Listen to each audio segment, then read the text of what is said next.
साथियों नमस्कार। हमारे चैनल में आपका स्वागत है। मैं हूं रामचंद्र मौर्य। साथियों, वक्फ कानून पर सुप्रीम कोर्ट ने जो हथौड़ा चलाया है, इससे सुप्रीम कोर्ट की सराहना की जानी चाहिए। संविधान की रक्षा करने के लिए, प्रजातंत्र की रक्षा करने के लिए, अल्पसंख्यकों की रक्षा करने के लिए जिम्मेदारी सुप्रीम कोर्ट पर है और उस जिम्मेदारी को बखूबी निभाने के लिए सुप्रीम कोर्ट अगर कमर कस चुका है तो हम समझते हैं कि संघ और बीजेपी के मंसूबे कामयाब नहीं होंगे। आज हम इसी पर चर्चा करेंगे कि वक्फ बोर्ड लंबा खींचेगा, लंबा मुकदमा चलेगा, कब आखिरी फैसला आएगा कुछ नहीं कहा जा सकता है। और इस बीच चीफ जस्टिस रिटायर्ड होने भी जा रहे हैं। 14 मई को chief justice Sanjeev Khanna retired होंगे और जस्टिस गवई चीफ जस्टिस बनेंगे। उसके बाद वक्फ कानून पर चल रहा मुकदमा कितना जल्दी होगा या कितना देर से होगा, लेकिन इतना जरूर कहा जा सकता है कि मुकदमे में क्या होने वाला है, न्याय होने वाला है या फिर मोदी सरकार की तरह कोर्ट भी अन्याय करेगा।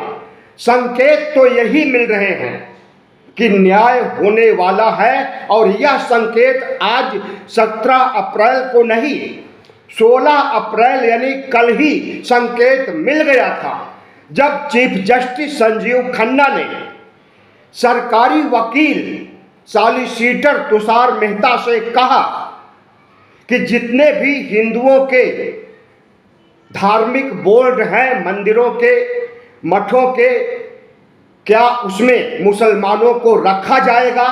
उन्होंने तंज कसते हुए कहा कि जितने भी हिंदू मठों मंदिरों के से संबंधित कानून हैं, मठ हैं, क्या उसमें मुसलमानों की नियुक्ति की जाएगी, और अगर नहीं की जाएगी तो वक्फ बोर्ड के नए कानून में कैसे गैर मुस्लिमों को रखा जाएगा।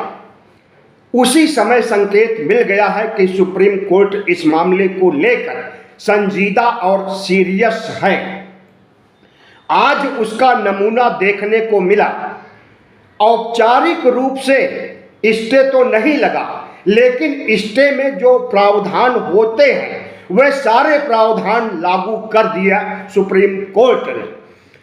केंद्र सरकार को 7 दिन की मोहलत दी है। 7 दिन में अपना पक्ष पेश करे और अपनी बात को बताए कि वह किस रूप में लागू करना चाहती है।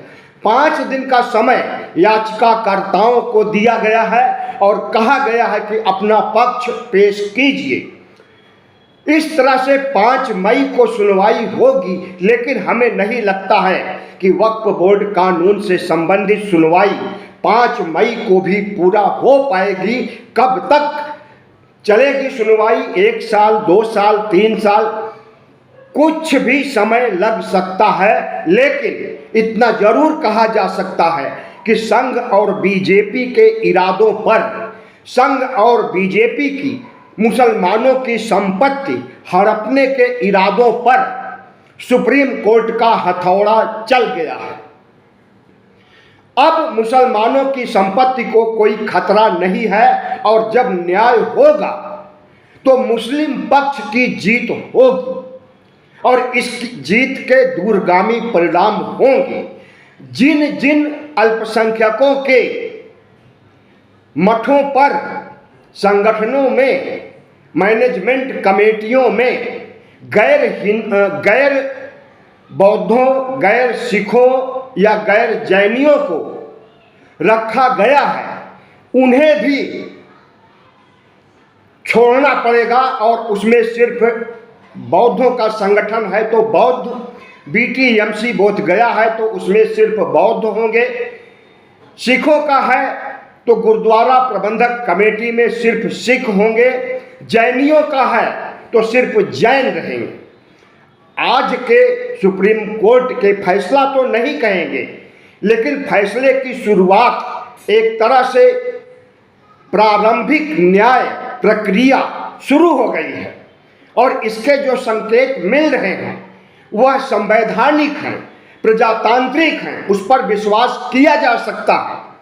लेकिन मोदी सरकार जिस तरह से बैकफुट पर आई है कि कई प्रावधान उसमें से, जिसे कि सुप्रीम कोर्ट हथौड़ा चलाते हुए कहने वाला था कि इसे हटाइए, सुप्रीम कोर्ट के कहने के पहले ही सरकारी वकील और सॉलिसिटर तुषार मेहता ने उसे वापस ले लिया और कहा कि वक्फ कानून में कोई नई नियुक्ति नहीं की जाएगी, न तो मुसलमान की नियुक्ति की जाएगी न गैर मुसलमान की। जिस तरह से पुराना वक्फ कानून था उसी पर हमें अभी ध्यान केंद्रित करना होगा।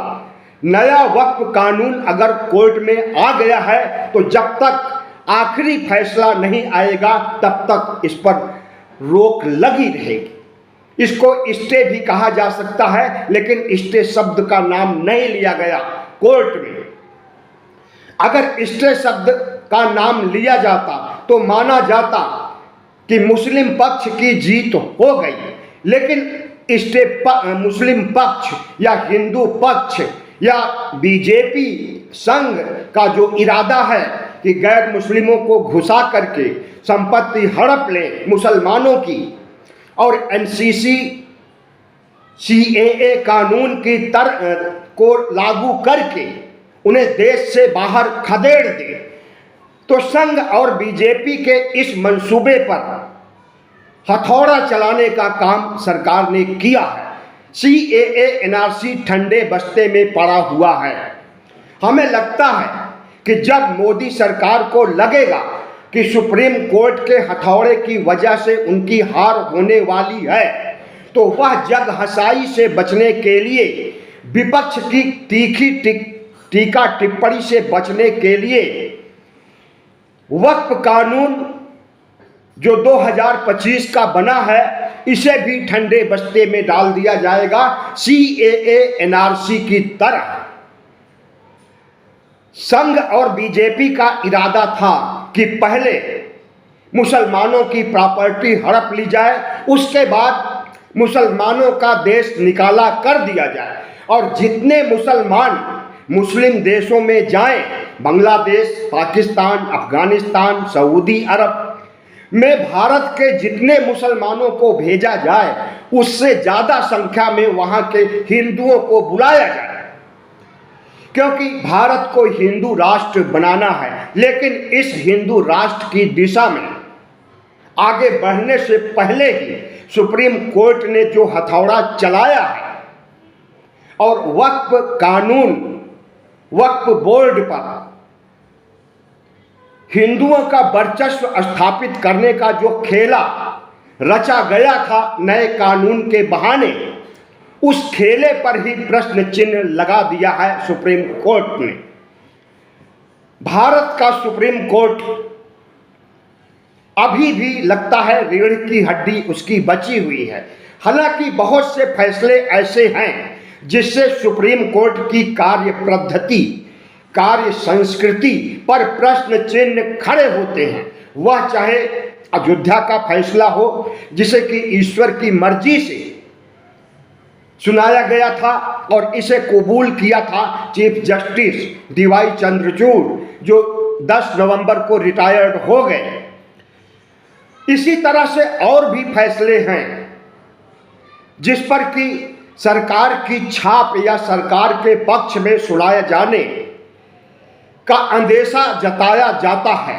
लेकिन वक्फ बोर्ड कानून जो 2025 का बना है, इस पर अगर जस्टिस संजीव खन्ना और 2 अन्य जजों ने फैसला सुना दिया है और अगली सुनवाई 5 मई तक के लिए टाल दी गई है और 5 मई के पहले सरकार का पक्ष जानने, याचिकाकर्ताओं का पक्ष जानने की अनुमति दी गई है।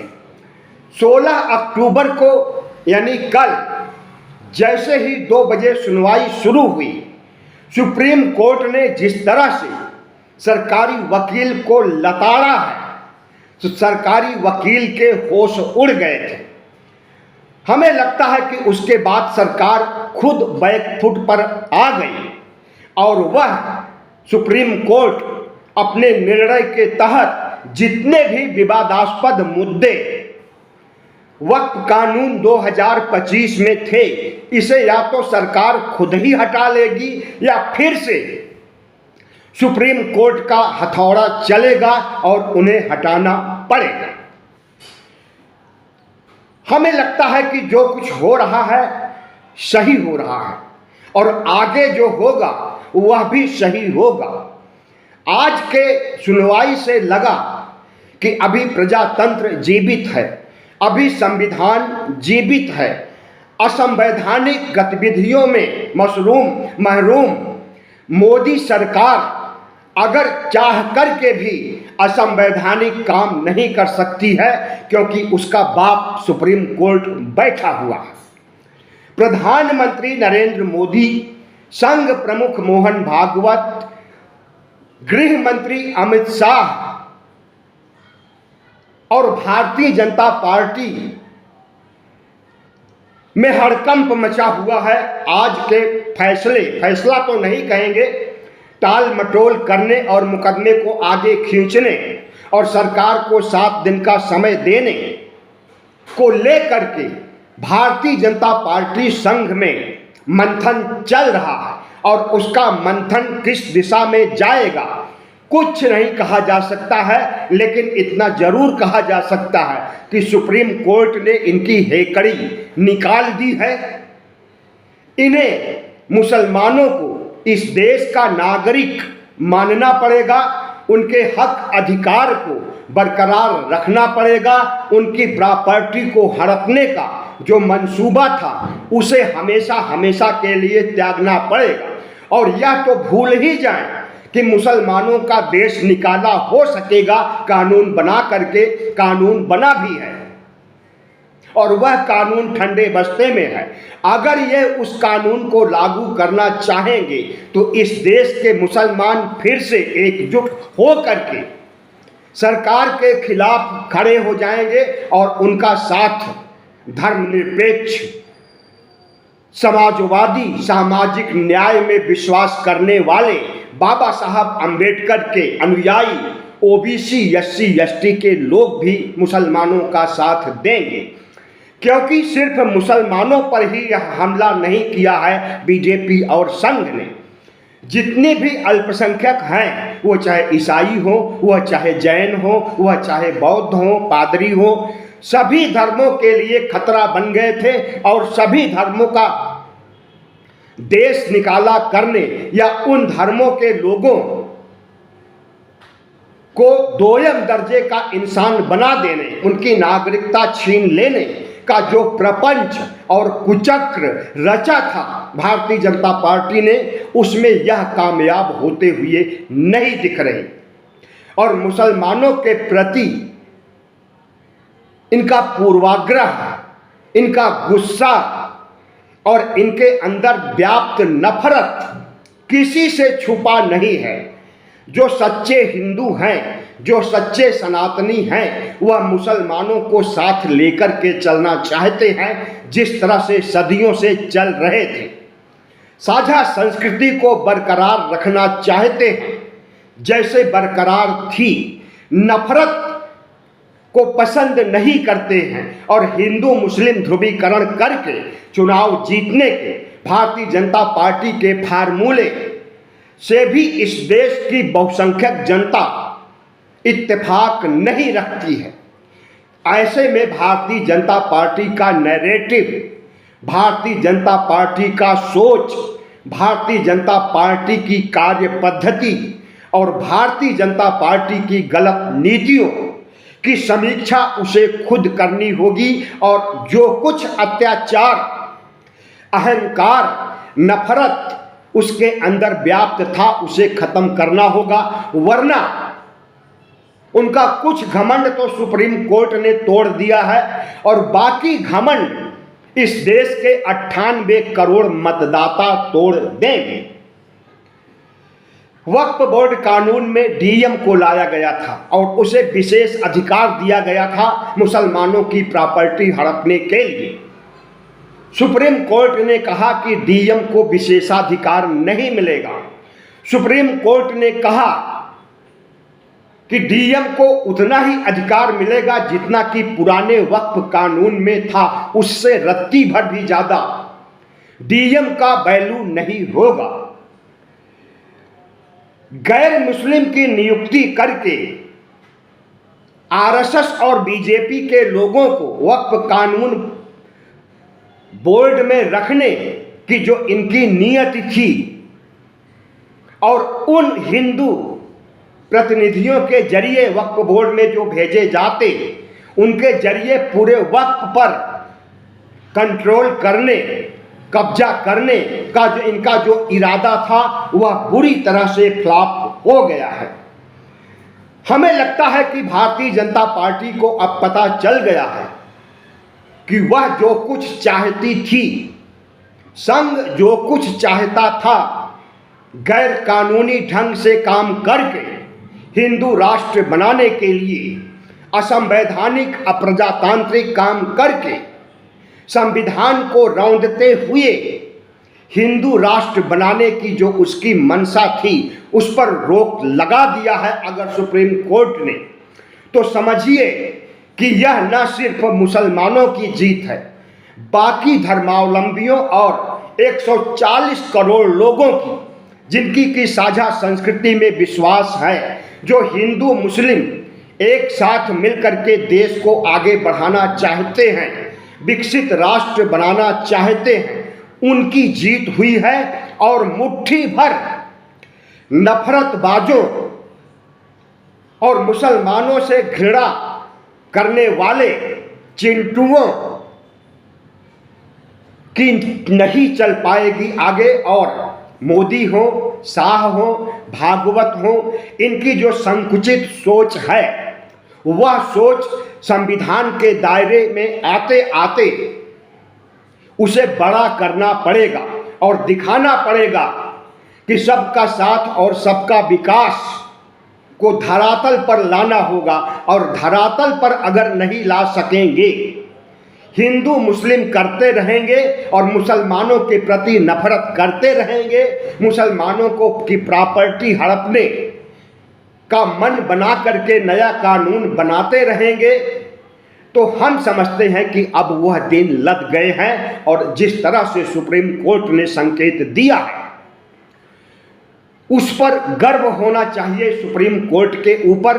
और भारतीय जनता पार्टी तो निराशा के दौर में, या यूं कहें कि बैक फुट पर तो आ ही गई है और संघ को भी लग रहा है कि अब उसका हिंदू राष्ट्र दूर की कौड़ी हो गया है। संविधान बदलने का मंसूबा उसे त्यागना पड़ेगा और मनुस्मृति के बारे में, मनुस्मृति को संविधान की जगह लागू करने के बारे में तो भूल ही जाएं।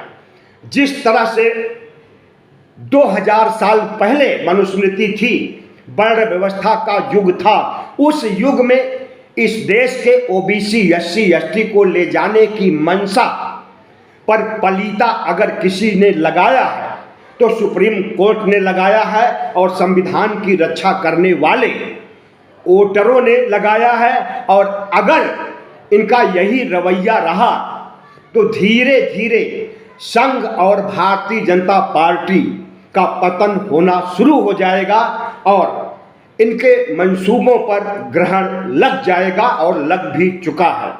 बहुत बहुत धन्यवाद। वीडियो अच्छा लगा हो तो सब्सक्राइब कीजिएगा, लाइक कीजिएगा और शेयर कीजिएगा।